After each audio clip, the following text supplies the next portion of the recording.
who paid well, and language schools for cheap at night. "Come here," the cousin said. "Work first, study later." Amir folded the letter again and again until the edges tore. At 23 he left the village with one small bag, a few notes of money, and his drawings rolled up like treasure. His mother wept quietly at the bus stop. "Work hard, my son," she said. "Be honest." His brothers hugged him. The bus roared away, carrying him toward a city he had never seen. The city was bigger and harder than the stories had promised. High buildings blocked the sun. Cars filled the streets with noise and fumes. People moved quickly, eyes down. Amir slept first in a crowded hostel, then in a rented room barely wide enough for a bed. His cousin helped him find a job at the back of a busy café. "It's only washing dishes," the cousin said. "But you will learn." Amir nodded. It was not the shiny counter he had drawn, but it was a start. During his first week in the kitchen, he understood nothing anyone said. Orders shouted, bells ringing, steam hissing. It all sounded like one long noise. He smiled and moved his hands as fast as he could. At night he sat in his small room and repeated English words he had heard, writing them in a notebook next to small sketches of cups and plates. He promised himself that each day he would learn at least one new word. Slowly he learned the rhythm of the café. Mornings were quiet, afternoons a storm, evenings a long fading echo. He saved coins from his wages and sent a little back to his mother. He learned the names of teas, of breads, of cleaning liquids. When customers spoke near the kitchen door, he caught phrases and repeated them under his breath. Sometimes, on his one free afternoon, he found a library where he could borrow simple English books for nothing. He read them on the tram, whispering sentences like prayers. Inside his bag he kept the old sketches from his village days. At breaks he would take them out, add new details. A new lamp, a small signboard, a smiling waiter. These drawings were his secret map. He knew that the road from a wet kitchen to a warm tea shop would be long, but he also knew he had walked long roads before. This was the Amir who stood at the sink each morning, a village boy carrying a quiet dream through soap and steam. He had left behind orange blossoms and starlit nights, but inside he still saw them. They were waiting for him at the end of the road, in a place he would build with his own hands, in a language he would one day speak without fear. The first months in the city were hard but still full of quiet hope. Amir washed, rinsed and stacked from morning until late afternoon. Each night he marked one word in his notebook and saved one coin in his jar. He told himself, "Slowly I will move forward." But one rainy morning the routine broke. The café was full, the kitchen loud, and Amir moved quickly between piles of plates. A new supervisor, a tall man with a sharp voice, had started the day before. He did not know Amir and did not smile. He watched from the corner, arms crossed. Near noon a tray of cups slipped from a waiter's hand and smashed on the kitchen floor. Hot tea splashed across Amir's apron. He bent to clean quickly, but the supervisor's voice cut through the steam. "What are you doing? Move faster." Amir's heart jumped. He nodded, picked up the pieces, and went back to the sink. His hands trembled a little. He did not want trouble. But 10 minutes later the supervisor came closer. "You are too slow," he said loudly in front of the cooks. "We need someone who understands instructions. Do you understand?" Amir tried to answer in English. "I try. I work hard," but the words tangled on his tongue. The supervisor shook his head. "Excuses. Clean this. Then go to the office." The kitchen grew quiet. Even the cook looked away. Amir finished the stack of plates as fast as he could, then went to the small office near the back door. The manager sat behind a desk covered in papers. The supervisor spoke first. "He cannot keep up. He does not understand." The manager looked at Amir. "Many dishes today. But we need speed. Can you go faster?" Amir wanted to explain, to tell them about his notebook, his practice, his dream. But the English words felt like stones in his mouth. He could only say, "I work. I learn." The manager sighed. "We give you 1 week. If you cannot improve, we find someone else." Amir left the office with a heavy chest. The kitchen noise returned, but now it felt sharper, colder. In the locker he touched his notebook but did not open it. For the first time since coming to the city, the dream felt far away, like a picture fading in rain. That evening he walked back to his room slowly. Rain soaked his jacket. His shoes made a soft squelch with every step. At a street corner a boy sold tea from a small cart. The smell rose warm and sweet. Amir bought a paper cup with his last coin and stood under a tin roof. The tea burned his tongue but calmed his heart. He whispered in his own language, "Do not give up."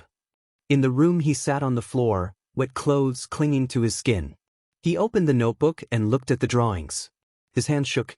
For a moment he wanted to tear the pages, throw them away, forget everything and go back to the village. But then he remembered his mother's face at the bus stop. He remembered the kerosene lamp and the English primer.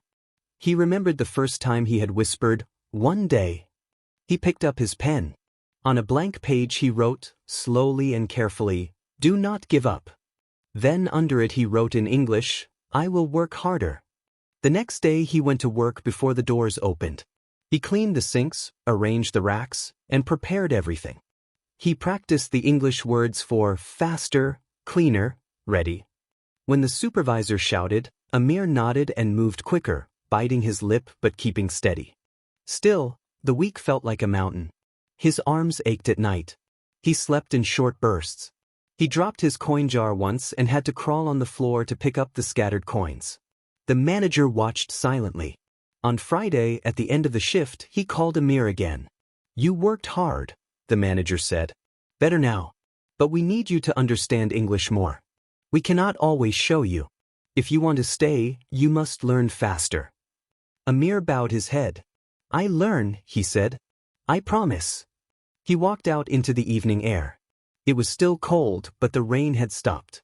In his hand he held the notebook. On its cover he had drawn a small cup of tea. He looked at it and breathed deeply. The first challenge had not destroyed him, but it had shown how fragile his position was. Without language, without speed, he could lose even this small job. He whispered, "I will not lose." That night he went to the free English class advertised on a torn flyer near the tram stop. He sat in the back, tired but listening with all his strength. The teacher wrote simple words on the board. Amir copied them slowly. Each word felt like a small stone he could build with. Outside, the city lights flickered. Inside, his dream flickered too, smaller now but still burning. Amir's life became a circle of work and study. He woke up before the sun. The street outside was still dark. Cold air pushed through the cracks of the window. He washed his face with water from a metal bowl and put on his thin jacket. His shoes were still wet from the night before. He tied them tight and stepped into the silent street. The café kitchen smelled of soap and garlic. Steam rose from big pots. The supervisor barked orders. Amir moved faster now, his body learning the rhythm of dishes, plates, cups. His hands were red from hot water. His back bent like a bow. But he said nothing. Inside his head, English words repeated like a soft drum. Thank you.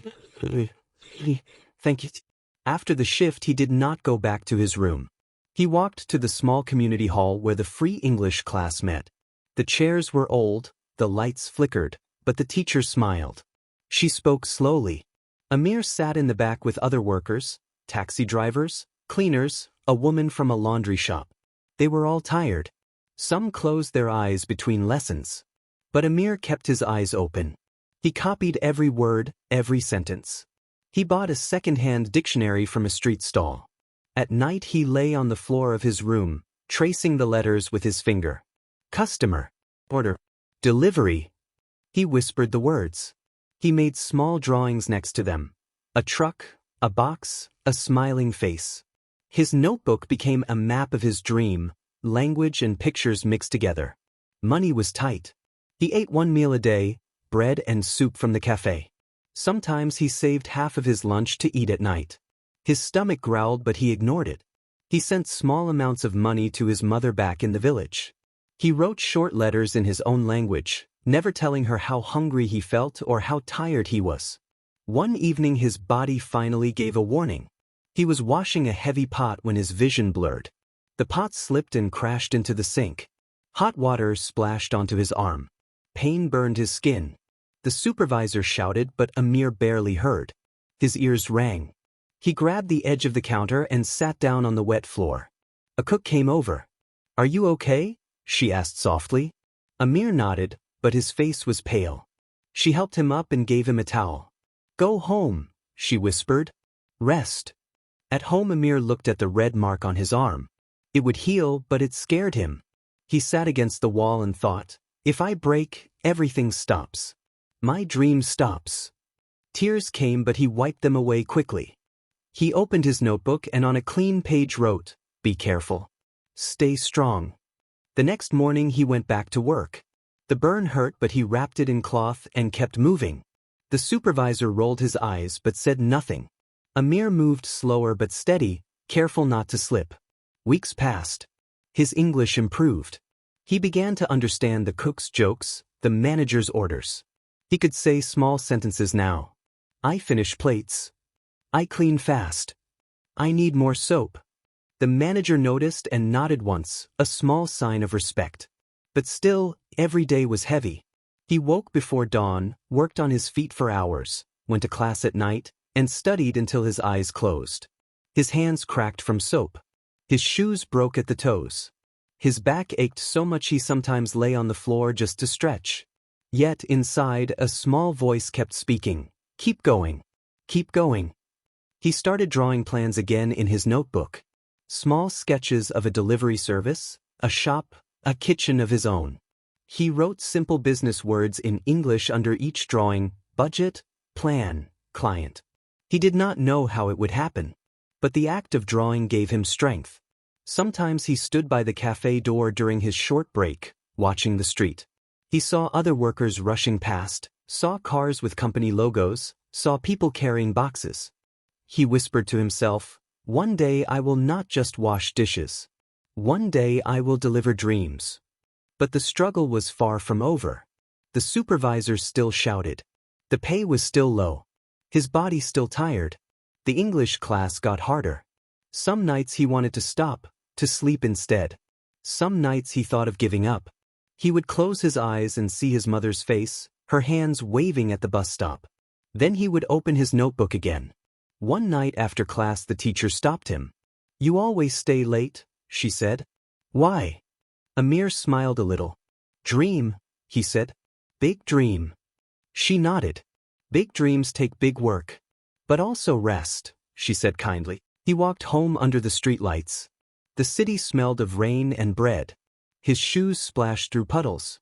He felt very small but also very alive. Each step felt like a seed he was planting. Winter turned to spring. The city air became softer. Tiny green leaves pushed out of the trees along the tram line. Amir still woke before dawn, washed dishes all day, and went to English class at night. His burn had healed. His notebook was now thick with drawings and words. But something inside him was also changing. He moved faster in the kitchen. He understood orders. He even helped a new worker find his way. The manager began to look at him differently, not as a problem but as someone steady. Amir still earned little money, but he felt a quiet growth. One afternoon the café was short of staff. A delivery of fresh bread arrived, and no one was free to carry it inside. Amir saw the boxes stacked near the door. Without thinking he wiped his hands, left the sink and lifted the first box. "Where put?" he asked the cook. The cook pointed. Amir carried each box quickly, set them in order, and checked the list against the paper. He even caught one missing bag and told the driver. The manager walked out and watched. "Good," the manager said softly. "Thank you." It was the first time Amir had heard that word in this place. His heart warmed like tea on a cold day. That night in his room he wrote the word, "Thank you," in big letters on a new page. Under it he drew a small sun. "First light," he whispered. Days later, another chance came. The café wanted to start a small delivery service for nearby offices. They needed someone to pack sandwiches and check orders before the bicycle rider left. The supervisor refused. "No time," he said. Amir raised his hand slowly. "I do," he said. "I can check." The manager hesitated. "You sure?" "Yes," Amir said firmly. "I learn." So after washing dishes, Amir began checking the orders. He used his notebook to keep track, writing each office name carefully in English letters. He double-checked sauces and drinks, put napkins in the bags. Soon the mistakes stopped. Orders reached on time. The writer said, "This new guy is good." One lunchtime, a woman from an office came to the café. She asked for the quiet man who packed the orders. Amir stepped forward shyly. She smiled. "Everything perfect." "Thank you," she said. She gave him a small tip, a folded note. It was not much money, but it felt huge. Amir held it in his palm as if it were gold. He bowed his head. "Thank you," he said back. That evening he bought a small second-hand jacket with the money. Warm, dark blue with deep pockets. When he put it on he felt different, almost taller. In the pocket he kept his notebook. He called it his dream coat. His English teacher noticed his energy. "You're brighter," she said. "What happened?" Amir told her slowly about the new job, the thank you, the tip. She clapped her hands. "That's a small victory," she said. "Every big dream starts with one small victory." Amir walked home smiling under the streetlights. For the first time the city did not feel so heavy. The tram bells sounded like music. He imagined himself not as a dishwasher but as someone who could build something.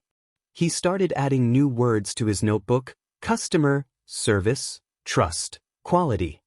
Under each word he drew a picture: a handshake, a box, a smiling face. His dream of his own delivery business grew clearer. On Sundays, his one free day, he practiced speaking to himself in English while walking in the park. "Hello, my name is Amir. I can help you. I deliver fast." He laughed at his own accent but kept practicing. He also started helping other workers at the café with simple English words. Order means, he would explain. Delivery means, the new workers liked him. "Teacher Amir," one of them joked. Amir laughed but inside he felt proud. He sent another letter to his mother. This time he told her about the new duty, the tip, the jacket.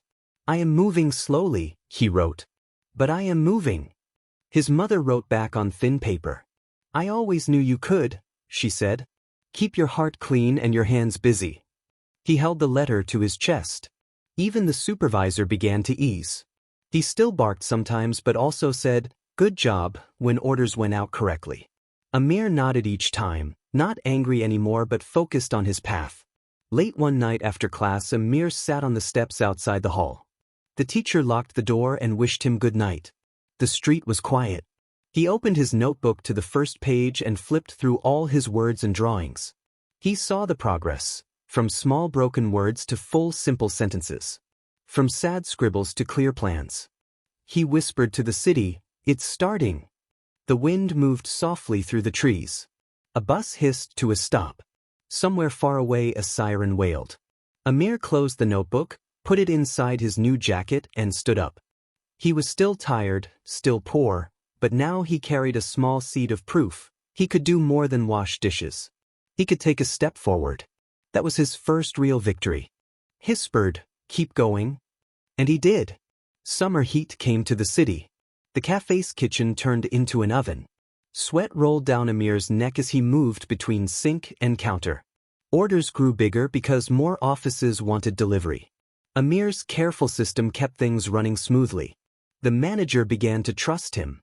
Sometimes the manager even left him alone to handle all the packing. Inside Amir's mind a plan was forming. He wanted to leave the café one day and start his own small delivery business. He had saved a little money. He had a few contacts from the offices he served. But he needed one big chance to prove himself. That chance arrived suddenly. One Monday morning the manager called Amir into the office. "I have a meeting with investors," he said. "We are thinking of opening a new branch. Today a big order from City Tower must go out at noon. 100 lunch boxes. Very important clients. If something goes wrong we lose them. Can you handle?" Amir's heart jumped. 100 lunch boxes was the biggest order the café had ever received. He looked at the manager's serious face. "Yes," Amir said softly. Then louder, "Yes, I can." The manager nodded and left for his meeting. The kitchen buzzed like a hive. Cooks chopped and fried. Bread baked in long rows. Amir organized everything. He wrote each office floor number. He lined up the boxes in order, double-checked sauces, drinks, napkins. He wiped sweat from his forehead and kept moving. Then disaster struck. At 11:30, the delivery rider's bicycle broke down on the street. The cafe phone rang. Chain snapped. "I can't come," the rider said. Amir froze for 1 second. The order had to leave in 30 minutes. No rider. No backup. He looked at the mountain of boxes. He thought of the manager's words. "If something goes wrong, we lose them." He thought of his dream. His hands trembled. But then he remembered his notebook, his drawings of a delivery service. He took a deep breath. "I will deliver," he told the cook. "You," the cook said. "But how? It's far." Amir looked at the street outside. Hot sun, busy traffic. He had no bicycle. But there was a small handcart used for garbage in the alley. He ran out, grabbed it, cleaned it quickly with water, lined it with a clean cloth. He stacked the boxes inside, tied them with string. He put on his blue dream coat and wiped his face. "I go now," he said. The cook stared. "You are crazy," she whispered. But Amir was already moving. He pushed the handcart through the street, weaving between cars, horns blaring. Sweat soaked his shirt. The boxes rattled but stayed in place. He whispered to himself in English, "Careful. Careful. Fast." He felt the sun burn his neck. His legs ached. But he kept pushing. At a red light, a taxi driver shouted, "What's in there?" Amir just smiled and pushed harder when the light turned green. People stared at the man with the blue coat and the tall stack of lunch boxes. But Amir's eyes stayed on the city tower at the end of the street, shining glass under the sun. He reached the tower entrance at 11:58. 2 minutes to spare. His arms were shaking. His throat was dry. But he smiled. He called the office number with his small phone. "Delivery here," he said. Security helped him push the cart to the service elevator. On the top floor, a woman in a white shirt met him. "We thought you'd be late," she said. Amir bowed slightly. "No late," he said. "All correct." They opened the boxes. Everything was perfect. Food hot, drinks cold, napkins clean. The woman smiled wide. "Excellent service," she said. "Thank you." She handed him a business card. "If you ever run your own service, call me." Amir felt his chest fill with air. He took the card with both hands. "Thank you," he said. He pushed the empty cart back to the cafe slowly. His legs felt like wood. But his heart beat fast with a new rhythm. He had done something no one expected. He had saved the order. He had acted like an owner, not just a worker. When he returned, the manager was back from the meeting. "How was it?" he asked. "All delivered," Amir said quietly. He handed over the signed receipt. The manager looked at him for a long moment. "Good job," he said finally. Then, softer, "Very good job." Amir went to the sink and washed his hands. The water felt cool and sweet. He looked at his reflection in the metal tap. He was still the same man, tired and wet. But his eyes were different. They held a spark. He whispered to himself, "I can do it." That night he opened his notebook. On a new page he drew himself pushing the cart to the tower. Under it he wrote in English, "I delivered my dream today." Weeks passed after the city tower delivery. The cafe's reputation improved. More offices ordered lunch. The manager began to rely on Amir, asking him to plan schedules and check supplies. Amir still washed dishes but now also trained new workers and organized deliveries. The blue, dream coat had become his symbol. People at the cafe called him Mr. Reliable. But inside Amir something bigger was happening. The business card from the woman at City Tower lay in his notebook. Every night he looked at it. He traced the letters slowly, her name, her company, her phone number. He added more words to his vocabulary: proposal, price, contract. He didn't just dream anymore, he planned. He saved every coin. He stopped buying small treats. He repaired his shoes instead of replacing them. He even took an extra shift on Sundays. His notebook filled with numbers, costs, delivery times, menu ideas. He talked quietly to the English teacher after class, asking her to check his sentences.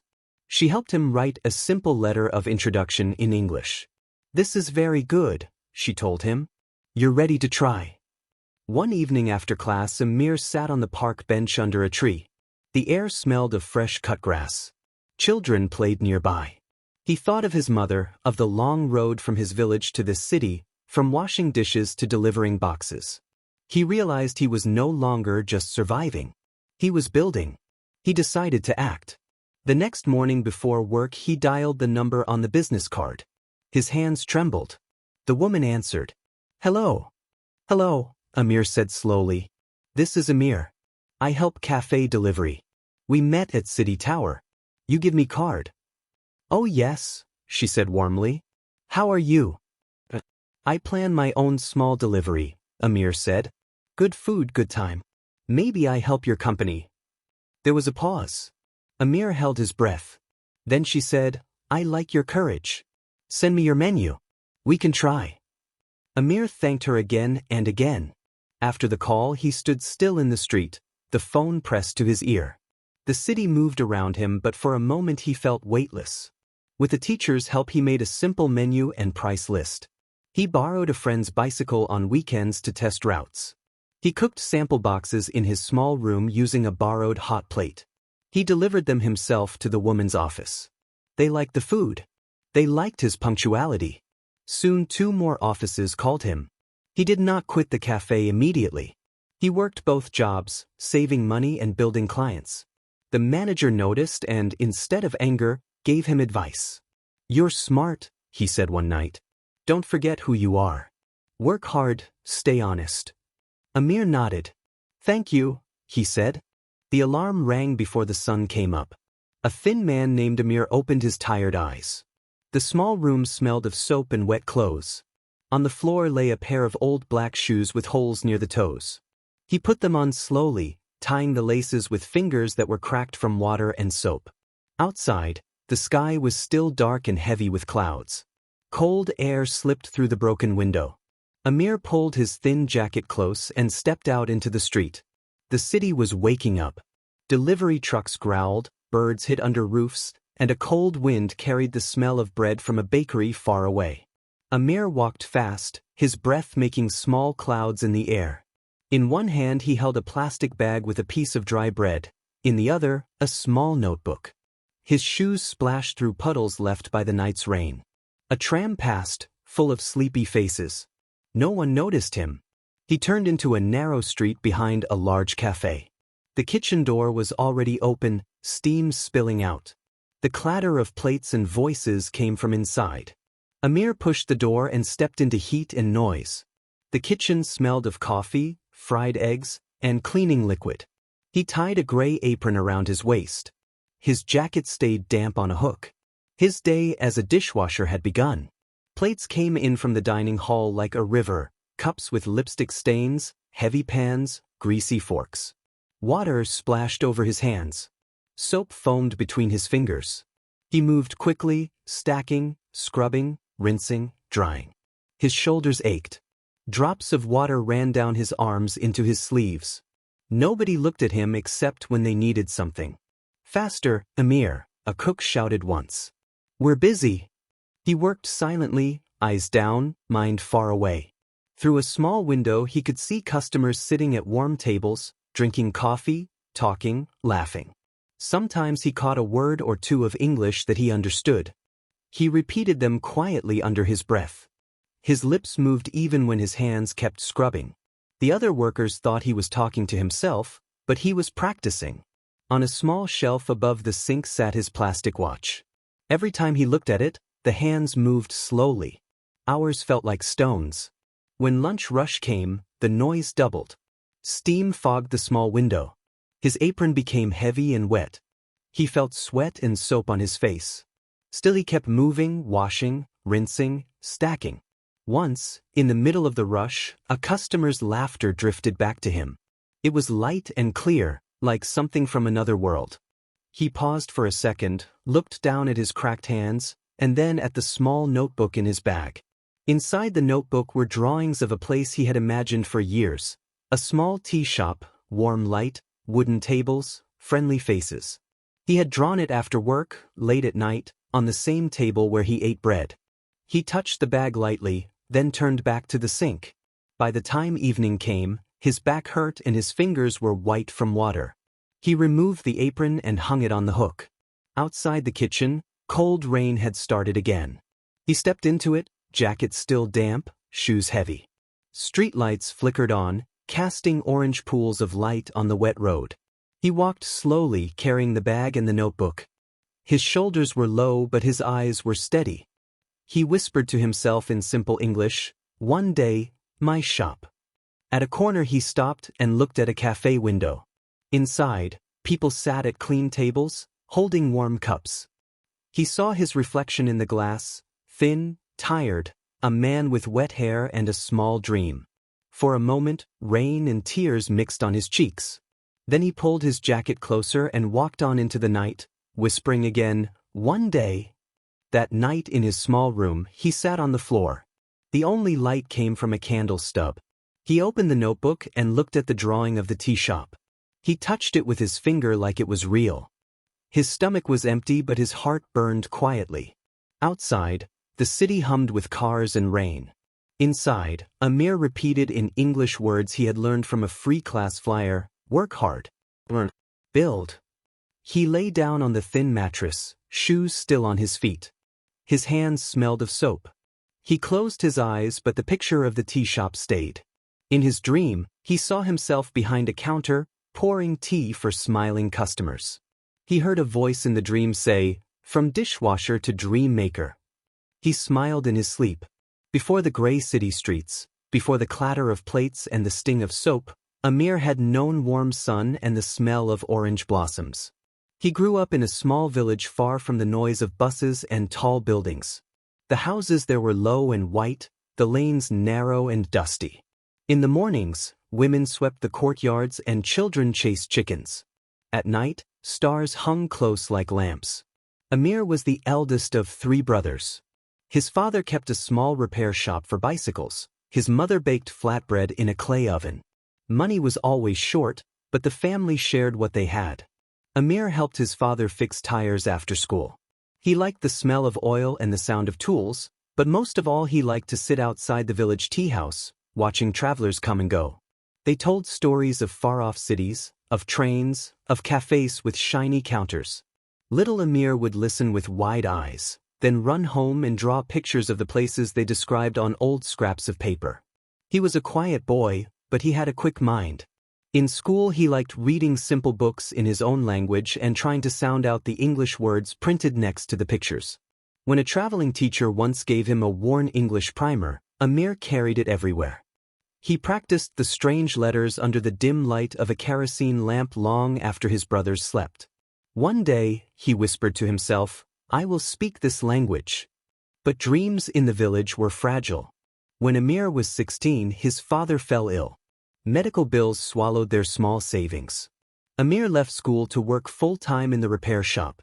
He became strong and serious, his hands rough from labor. Yet at night, after closing the shop, he still drew. In his sketches the bicycles became shiny counters, the clay oven became a glass case of pastries, and above the door he wrote names in English he could barely pronounce. He began to imagine not just a shop, but a place where tired people could sit, drink tea, and feel welcome. When his father died, the family's situation grew harder. Amir gave his wages to his mother and helped his brothers finish school. He did not complain, but inside him the dream grew heavier. A cousin who worked in the city wrote him letters. There were cafés on every corner, customers. Months later, Amir rented a tiny kitchen with another worker. They painted the walls white, cleaned the floor, bought second-hand pots. He hung his blue jacket on a hook by the door. On the first day of his own business he wrote in his notebook, "Dream Maker Delivery, Open." He still woke before dawn, still worked long hours, but the feeling was different. The boxes he carried now were his own. The mistakes and the successes were his own. Each time he delivered on time and the customer smiled, he felt a spark of joy. One Friday evening he stood outside the city tower again. He looked up at the glass building glowing in the sunset. He remembered the day he had pushed the cart, sweat on his face, fear in his chest. Now he was here again, but as the owner of his service. He whispered to himself in English, "I made it this far. I keep going." He took a photo of the tower and sent it to his mother with a short message, "I have my own delivery now." She called him back crying happy tears. "I always prayed for you," she said. "Now you can help others too." Amir started hiring other workers like himself, new arrivals, people with small dreams. He trained them patiently, teaching them English words between orders. Customer means, delivery means. They called him Teacher Amir again. He smiled. He remembered the kitchen where he had once washed dishes until his hands cracked. Now he was helping others find a path forward. One evening after the last delivery, he sat alone in his tiny kitchen. The smell of bread and spices filled the room. He opened his old notebook. The first pages were full of shaky letters and sad drawings. The last pages were full of plans, numbers, names. He turned to a clean page and wrote in big letters, "From dishwasher to dream maker." Under it he drew a simple picture of a cart turning into a small van with a sun rising behind it. He closed the notebook and looked out the window. The city lights sparkled like stars. He thought about how far he still had to go, but also about how far he had come. He whispered in English, "Never give up. Work hard. Dreams grow." That was his message, not only for himself but for anyone who might hear his story. No dream is too small to start. Even a dishwasher can become a dream maker, step by step, with courage, learning, and kindness. And with that thought he turned off the light, ready to wake up before dawn again, but this time as the owner of his dream.